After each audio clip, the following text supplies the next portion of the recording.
From the UNC Hussman School of Journalism and Media, connecting Carolina's campus and community, this is Carolina Week.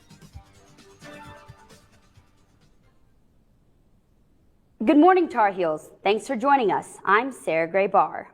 And I'm Julian Berger. Let's go right to our top story. Halfway around the world, Ukraine is continuing to hold onto its independence, even as Russian attacks escalate. And here in the Triangle, protests and visuals have taken place in support of the Ukrainian people. This is all in response to Russia's invasion of its neighbor to the south, which UNC political science professor Graham Robertson says is part of Russian President Vladimir Putin's effort to regain territory it lost during the Soviet collapse. Russia has been for many years now very unhappy with the way security is dealt with in Europe, and in particular with the expansion of NATO towards Russia's borders. And so the Russian government has been complaining about this for 14 years at this point. And NATO had done nothing to change its behavior. It just kept expanding and expanding and expanding and bringing in new members. And so part of the thinking... The events in Ukraine have hit close to home for some members of the Carolina community. Here to tell us more is Carolina Week's Capitol reporter, Stephen Schlink. Stephen? Julian and Sarah Gray, imagine watching this all unfold while knowing your family is in Ukraine experiencing this firsthand. That's the reality for some students here on campus, and I sat down with 3 of them to hear their stories. Videos of explosions and helicopters firing on Ukraine have become a familiar sight as Russia invades. But it hits home for several students at UNC. My immediate family is there, which is my mother, my father, and my grandmother, including my godmother and my nephew. In fact, all my family is back in Ukraine. My mom is in Dnipro. I also have family, my dad, my half-siblings in Kiev. My family is still in Ukraine. My dad is on the front. My mom is in our hometown. I live in a small town of 80,000 people in the western part of Ukraine. On the ground, communication is not a guarantee. Obviously, I can't call my dad. I can't message with my dad because it's his safety issues. I lost connection to my dad today at night. I'm hoping they're okay. And I know they're ready for this. Just walk me through for you, how is it being in America and just watching this unfold on TV, knowing that your family's on the ground there? All I can do is help with information that I gather around the world. This is what my little brother made for me when he was 6. And I'm looking at the things, and I'm connected to them. Escaping Ukraine is also an issue for some. Only children and women were allowed to cross the border because they already issued an act that men from 18 to 60 years old, they are not allowed to flee from Ukraine. So what can we do at home to help in Ukraine? You can show up to our events, which happen all around the United States. Share that information, stay active on social media, help financially if you're abroad. That's what I'm doing right now. I'm thankful for everybody who's already helping us, and I'm also asking for people to keep spreading the word. Colder state representatives. The word seems to be the overwhelming message in all of this. And UNC professor Joe Chbosky will be hosting a fundraiser for Rezone Ukraine, which is a nonprofit that supports the Ukrainian people. This will be held tomorrow from noon until 2 p.m. in front of the Reese Innovation Lab on Franklin Street. Reporting live, Stephen Schlink, Carolina Week. In the midst of European conflict, UNC is warning students about potential cyber attacks from Russia. The university sent out a mass email to students Friday stating security experts predict cyber attacks against U.S. institutions. UNC says you need to be cautious of emails asking for your onion or emails asking you to confirm your account status within 24 hours. If you suspect something, click on the report message button on your email. Turning now to the latest on coronavirus, Orange County has just announced it is dropping the mask mandate next week. So does this mean we'll be able to ditch the masks here at UNC? Reporter Kasia Sari has some answers. UNC officials have said they'll follow Orange County's lead when it comes to the mask mandate. And Orange County says on Monday, March 7th, they will lift the indoor mask requirement. This means that in indoor campus settings, like classrooms, masks will be optional. But masks may still be required in some high-risk settings, like medical offices and research labs. Other UNC system schools, like NC State and UNC Charlotte, are also lifting their mask restrictions on Monday. This will be the first time that UNC students have been allowed to attend class mask-free since the pandemic began in March 2020. In Chapel Hill, Kasia Sari, Carolina Week. Spring break is right around the corner, but even though COVID mandates are dropping nationwide, there are still some rules you should know about. The CDC's new COVID-19 recommendations do not change current travel requirements. You are still required to wear masks on public transportation, including airplanes, regardless of vaccination status. If you are traveling by air this spring, check if the airline and destination have any testing, vaccination, or quarantine requirements. If you're traveling out of the country, you will need a negative rapid test within 72 hours of your flight in order to come back to the United States. If you are not a U.S. citizen or do not have an immigrant visa, you will need proof of full vaccination status before traveling back to the United States. Find out your destination's COVID-19 restrictions at travel.state.gov. The university declared a mental health crisis on campus after several suicides last semester. Now, the executive branch of student government is hosting a mental health conference for all UNC students. Head to Manning Hall tomorrow at 5 to join UNC students in a discussion on intersectionality and mental health. UNC Public Health Professor Ed Fisher will lead the conversation as the keynote speaker. UNC student government recently held its elections for student body president, as well as undergraduate senate. I sat down with one of the senator-elects of District 1 to hear what this new position means for her.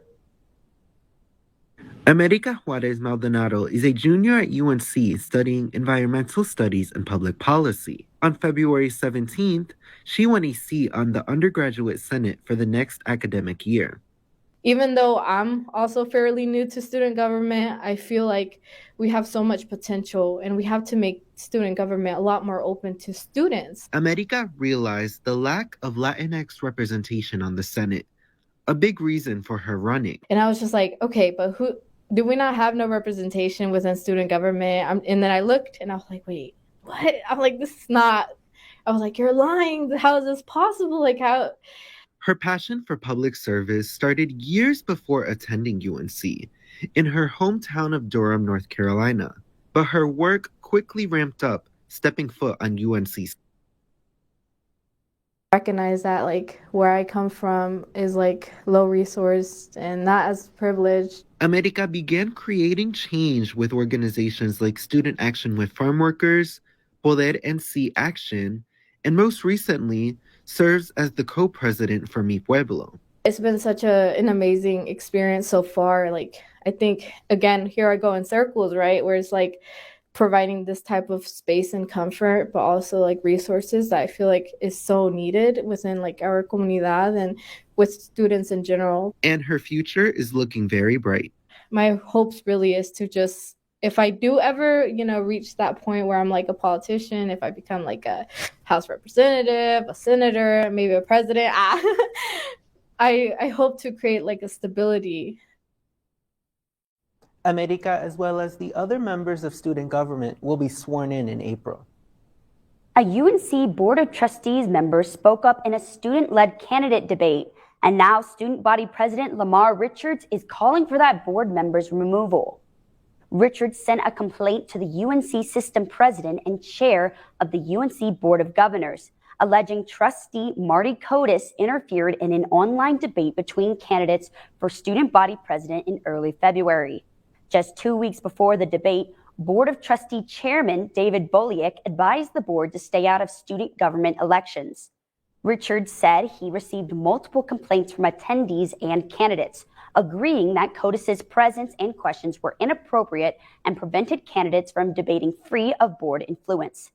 CODIS said he feels like Richards' comments have no merit. I think this attack on me, I believe, likely because of my party affiliation, is unjustified, and certainly removal of me would be an outrageous request as well. Richards declined to comment, but his official statement to the governance committees asked for CODIS's removal from the Board of Trustees. Vice President Kamala Harris is headed to Durham this morning to talk about job creation. Harris and Labor Secretary Marty Walsh will be discussing the Biden administration's plan to invest in creating good-paying union jobs. The visit comes after the White House task force issued a report with 70 proposals that would make it easier for federal workers to unionize. This is Harris's first visit to North Carolina since December of last year. President Biden has nominated Ketanji Brown Jackson to succeed Justice Stephen Breyer on the Supreme Court. This nomination fulfilled his campaign promise to nominate a Black woman to the bench, and if confirmed, Jackson would become the first Black woman to serve on the court. Jackson is a well-regarded judge for the U.S. Court of Appeals for the District of Columbia Circuit, who attended both Harvard and Harvard Law School. At 51, she would be the second youngest justice on the court, following Judge Amy Coney Barrett, who just turned 50 this year. We asked UNC law experts what they thought about the nomination. For a Supreme Court, it's important that you have people with different experiences and from different kinds of backgrounds, because lived experience can certainly influence the way that one looks at facts in a case and the application of the law. The Supreme Court has been hearing cases for over 230 years. And in that time, we've had 115 justices. 6 of them have been women. So Judge Jackson would be the 6th woman if appointed. She would be the 4th person of color and the 1st Black woman on the court. So all told, that makes this a historic and monumental announcement. Jackson will need a simple majority in the Senate in order to secure confirmation. A new North Carolina law is significantly changing how students can access birth control. I spoke to several experts and state officials who say the new changes will especially help those with limited access to health care. UNC students will soon be able to make a trip to the pharmacy, like the one in the student store or in Campus Health behind me, to pick up birth control without a doctor's prescription. In February, House Bill 96 went into effect. Right now, pharmacies are waiting on orders from the state health medical director to allow these contraceptives to be dispensed. But according to Campus Health Director of Pharmacy and Professional Services, Amy Sauls, those orders may be coming in earlier than expected. We weren't quite sure if it was going to take, months to get that state medical director order, but now we're thinking it could look more like weeks. The healthcare bill allows pharmacists to provide some forms of hormonal birth control after providing a consultation to patients and meeting certain immunization qualifications. The North Carolina Director of Public Affairs for Planned Parenthood South Atlantic, Jillian Riley, says the law strengthens the reproductive rights of an individual. This law makes it easier for folks to get the self-administered birth control method of their choice. And it reduces many barriers for folks across the state. Barriers like a lack of accessibility to doctors. State Senator Jim Burgeon is one of the bill's sponsors and says that the bill helps women in rural areas. Out of 100 counties, all 100 counties have at least one pharmacy. Most have multiple pharmacies in it. So if I make it so that a woman can go to a pharmacy, not have to go to a doctor, not have to get a prescription, but they'll be able to get any of the hormonal contraceptives. Besides giving better access to contraceptives, the expansive healthcare bill also includes nicotine replacement therapy, HIV prevention medication, and glucagon to treat severe hypoglycemia. Reporting in Chapel Hill, Sarah Gray Barr, Carolina. The final touches are being made to the Hussman School's new 13,000 square foot of the art media center. The lower level of the 3-story brick and glass building houses a high-tech broadcast studio and makerspace, a dedicated home for Fashion Mash students at Carolina. Right above is a glass wall podcast studio, and within each floor, students and faculty will have classrooms that can accommodate a mix of lecture-based and active learning experiences. The center will also house opportunities for UNC athletics in the ACC network. And thanks to the Renewable Energy Special Projects Committee, the rooftop will have solar power panels. Dr. Charles Tuggle, the Senior Associate Dean at the Hussman School, says the building is a big step forward for the university. I guess the big thing is we wanted to say journalism is not dead, not at all. Take a look at what we're doing, take a look at how we're doing it and how exciting and how cutting edge it is. And we think that, we're already bursting at the seams in terms of enrollment, and I think it's going to grow. The Curtis Media Center is made possible by a $10 million gift from the Curtis Foundation, the second largest single gift in the school's history. Turning now to weather, March has gotten off to a sunny start. The Chapel Hill area is experiencing above average temperatures. But it's expected to get even warmer in the coming days. We may be flirting with the 80 degrees by the weekend. Let's check in now with meteorologist Joey Bianconi about how long these above average temperatures will last. Thank you guys and good morning. And we do have some breaking weather news. In collaboration, NOAA and NASA launched a new weather satellite yesterday, the first day of meteorological spring. GHOST-T, sitting in orbit over the Western Hemisphere right now, which does include us here in Chapel Hill, which is why this is so exciting, because it's going to drastically improve weather forecasting and prediction for our area. We're going to be getting images from this satellite with 4 times the resolution of what we've previously seen. So things like tornadoes, severe weather, fire weather, space weather, anything you can think of are going to be improved. And it's just launched in time for the springtime, which is our severe weather season. So I'm very excited to utilize the data from this satellite, but we don't have it just quite yet. We're still using the old satellites. So we're going to predict off those ones right now. 66 degrees right now at 12 o'clock. And we're going to increase into the lower 70s for your high today around 4 o'clock. And the trend's going to continue throughout most of your next week here. 76 on Thursday. We're going to drop back down into the 50s for Friday just briefly. But in time for the weekend, we're going to rise back up into the 70s. You see here 72 on Saturday, 78 on Sunday. And look at that, 80 degrees on Monday. Very excited for that. So get outdoors. And I know I'm going on a hike this weekend, so hope you guys do too. Back to you. The weather is starting to warm up and Carolina basketball is heating up for the home stretch. Let's go now to Sports Extra anchor Jacob Karabatsas for all things Carolina athletics. It was a gorgeous day on Monday for the Tar Heels' last home game of the season. While it was sunny outside, it was raining threes inside the Smith Center. The Tar Heels are trying to remain in the hunt to be first 4 in March, and it was senior night.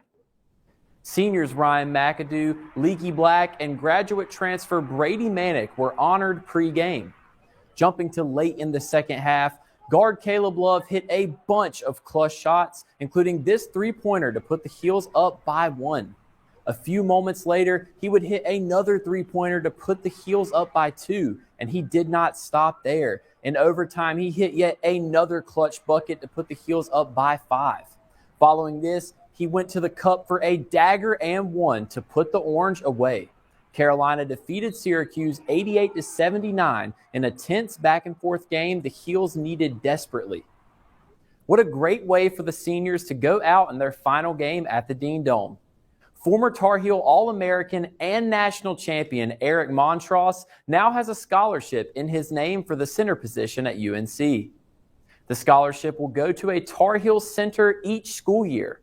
Montross totaled 1,627 points, 941 rebounds, and 169 blocked shots during his career for Dean Smith in 1990 to 1994.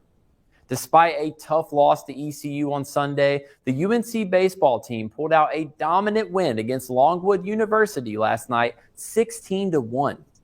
The Heels took the lead early with this homer from Vance Honeycutt, who was a huge factor. Tomas Frick had a grand slam in the 6th inning where UNC scored 8 runs.